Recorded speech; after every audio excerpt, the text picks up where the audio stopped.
What's up mga homies? So, nandito tayo sa Notorious Motorsports ngayon. So, kasama natin si Sir Winston. Sir Winston, saan pa ko kayo galing, Sir Winston? From Tagaytay po. From Tagaytay. So, anong pinagawa mong kotse? Yung Toyota 86. Toyota 86. Full exhaust and Headers, and intake.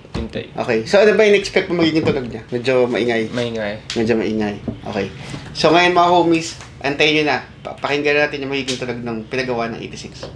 So, what's up mga homies? So, nandito na naman tayo sa Notorious Motorsports. Panibagong 86 na naman ang gagawin natin. So, dito sa shop, karamihan ng mga 86 dito nagpapagawa. Kasi gusto nila yung tunog na ginagawa namin. Yung rumble yung tunog na medyo maingay at syempre mabilis yung kotse. So, ano ba ginagawa namin para maging rumble siya? So, ito yung exhaust na ginawa namin. Nilagyan namin siya ng dalawang HKS muffler tip, tapos nilagyan namin siya ng custom muffler. So yan, gumawa kami ng dalawang muffler sa dulo. Tapos ayan, makikita nyo, naka-flange yan. Para pag gusto namin palitan tong dalawa, ito lang yung tatanggalin namin. So ito, nilagyan din namin na resonator para syempre meron pa rin siyang back pressure. So ito, makikita nyo, naka-laser cut yung mga flanges natin. So talaga naka-zero yan, walang awang, walang singaw. So ito, makikita nyo, naka-complete set siya. Tapos may flexible pipe para sa vibration. Dahil ano to boxer engine sa ma-vibrate. So, kailangan may flexible pipe siya. Tapos, syempre, nilagyan din natin siya ng headers. So, itong headers na kinabit natin is an equal length na headers para mag-rumble yung tunog. So, ngayon, pakinggan natin kung ano magiging tunog niya.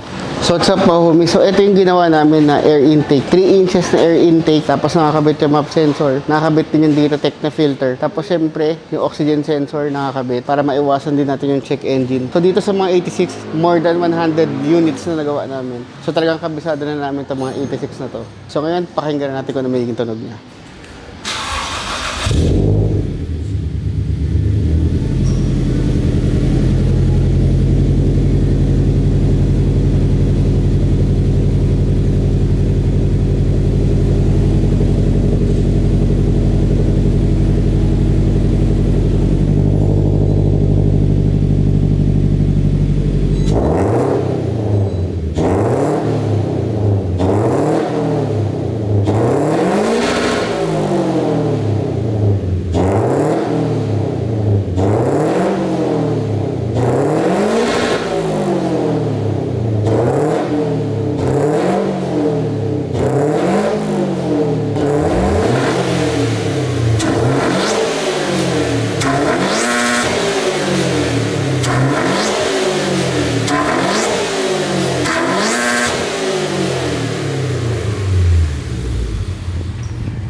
So sir, kamustahin ko lang yung ginawa natin ng headers, intake, exhaust?